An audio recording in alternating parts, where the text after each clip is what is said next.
Welcome back to another episode of the F1 2010 Career Mode series. This is round 14 of season 1 of the Career Mode for the Italian Grand Prix here in Monza for Scuderia, Toro, Rosso. And this is of course the team's home Grand Prix as well. Okay, this is an important race for us. We need to put on a good show. Get some laps under your belt, show the team in a good light, and whatever you do, don't damage the car. Don't damage the car. Very good advice there, Rob. Also, since it is the team's home Grand Prix, I'm gonna use that opportunity to sport an Italian-themed helmet for the occasion. So hopefully that'll bring us a bit of good luck. In terms of the setup, I decided to go for a preset just to see what they would actually advise me in terms of full top speed, because of course that's what you want to go for on this track.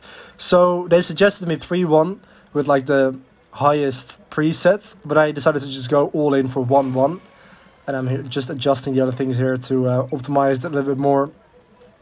I've started to get pretty accustomed to the F1 2010 setups now, especially now that we're over halfway through the season. So practice 26.4, which is kind of good enough for P1. Drop to P2, back to P1 again.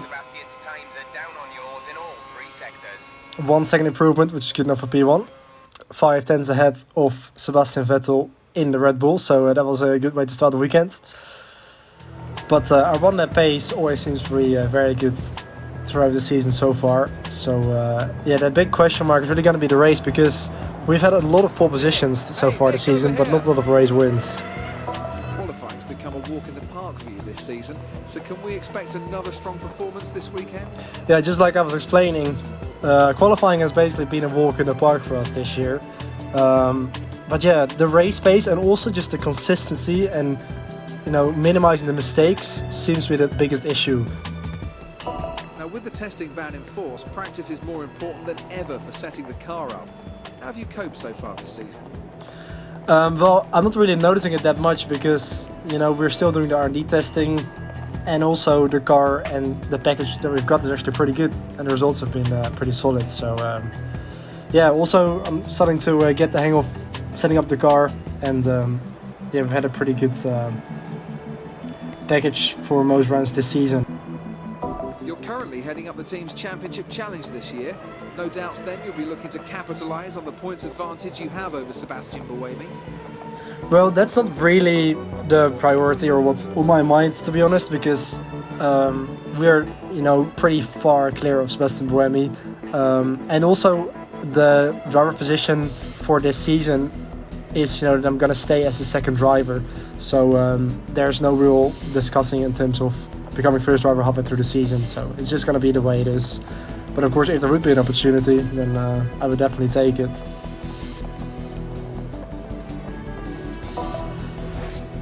So let's now head into qualifying for round 14.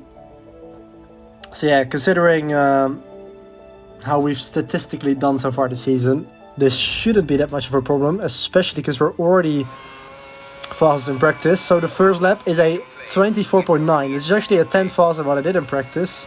Currently 1/10 behind the fast lap of Lewis Hamilton, but that was just my banker lap. I wasn't going flat out there. You can see I actually put the engine down into cruise mode in the chicane there briefly, and then straight back up into fast for the power here through Curva Grande.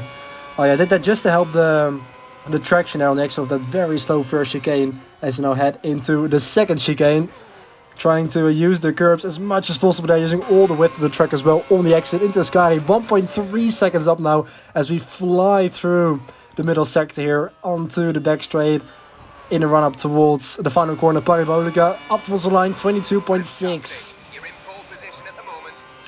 2.3 seconds faster than my opening lap, and that should well be enough for another pole position. And it was 1.9 seconds clear and 6.9 seconds clear of Timo Glock in P24. Beating your teammates a big thing in F1, but unlike the rest of the field where the equipment's different, you guys are going head to head in identical machinery. Must be really satisfying and a real boost as well to your confidence to be getting one over on Sebastian. It is, and also it looks good for the other teams as well. I'm still kind of shopping around for a potential future team, although because of the contractual obligations and the way the contract is, which I accidentally renewed a couple episodes ago, that is a little bit more difficult. Jensen's showing some serious form this year, and if I'm honest, he's leaving you trailing. But knowing how competitive you are, you'll no doubt want to change that situation as soon as possible. Definitely. But, you know, Jensen Button is a very good driver and also in a very good team. McLaren is definitely one of the strongest teams at the moment. So it's going to be actually very tough to beat him in the championship. Now, I'd imagine your engine supplier is looking for as many cars as possible in the points this weekend. Have they put any additional pressure on you? Maybe there's a slight bit of additional pressure just because not only the engine supplier, but of course also the entire team is basically based in Italy, so that definitely gives a bit of extra publicity and attention to do well and put on a show. But it's F1. There's always pressure. Let's go into the race.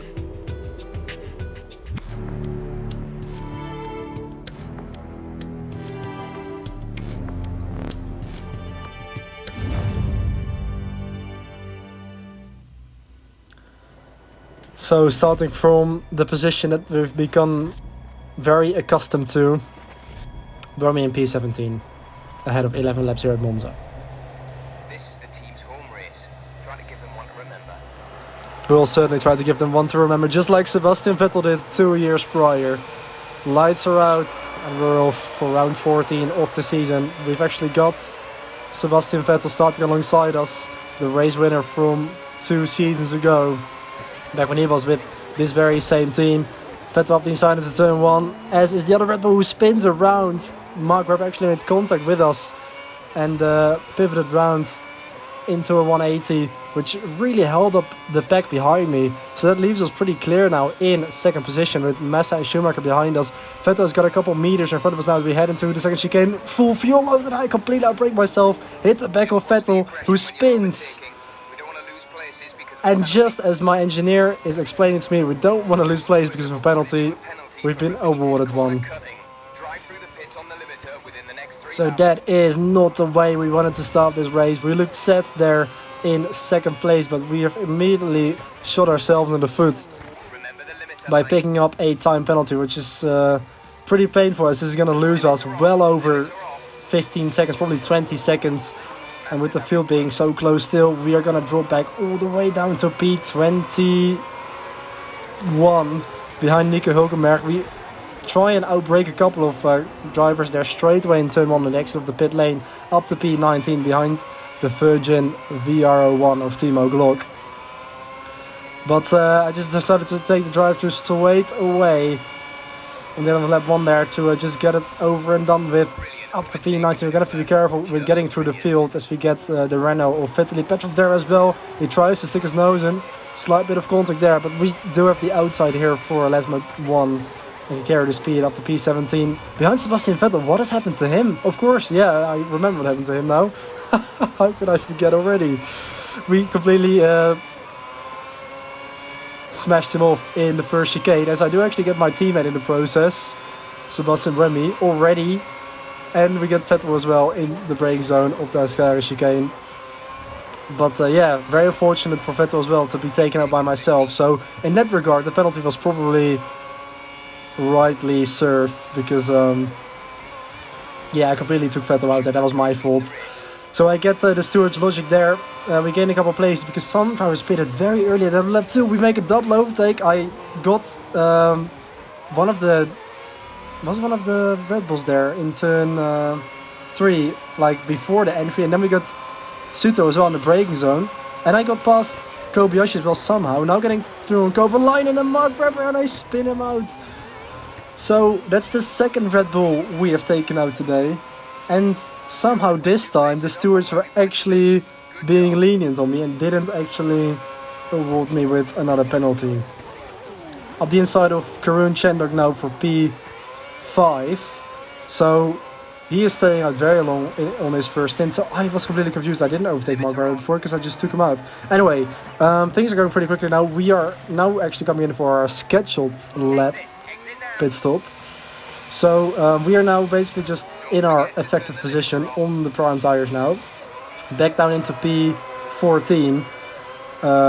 Again, I was actually really lucky to get a penalty because with that incident with Mark Webber, that was also completely my fault. I can't believe I've taken out both the Red Bulls today. Oh, cold tires there, losing the extra limit on the extra turn 1.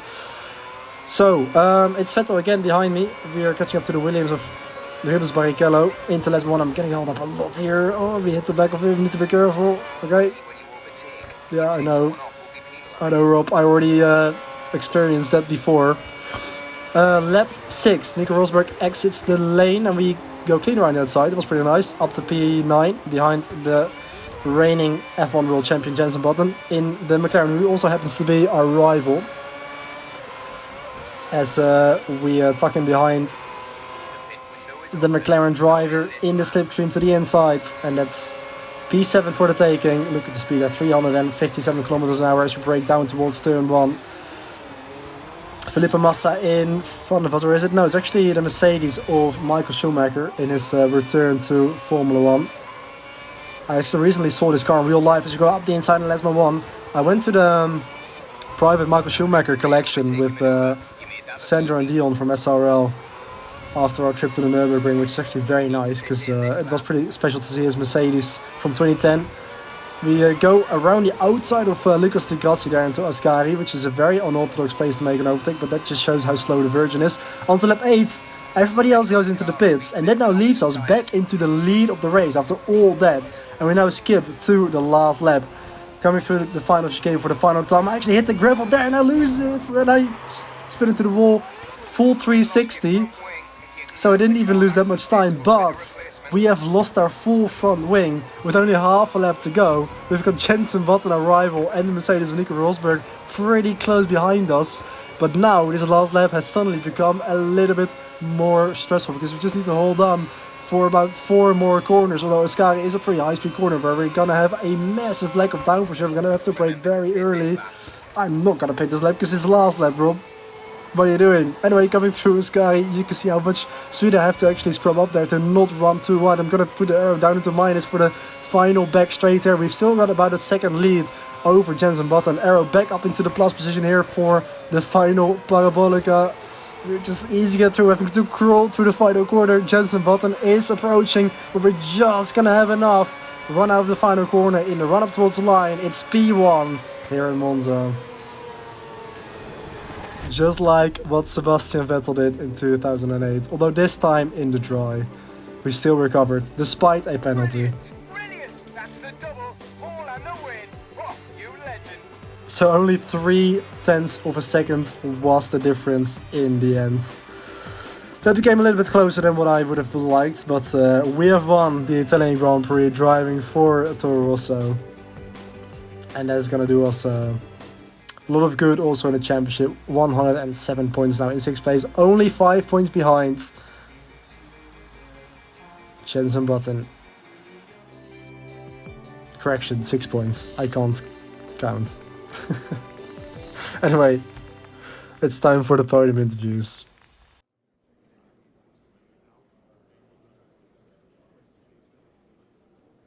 Another Grand Prix and another victory for you and the team. Again, I offer congratulations. You must be delighted with your weekend's work. Definitely. I mean, on paper, it looked like the perfect weekend. Fast in practice, fast in qualifying, and fastest in the race. But if you actually saw the race, then you would have been able to see that it wasn't as straightforward as it looked.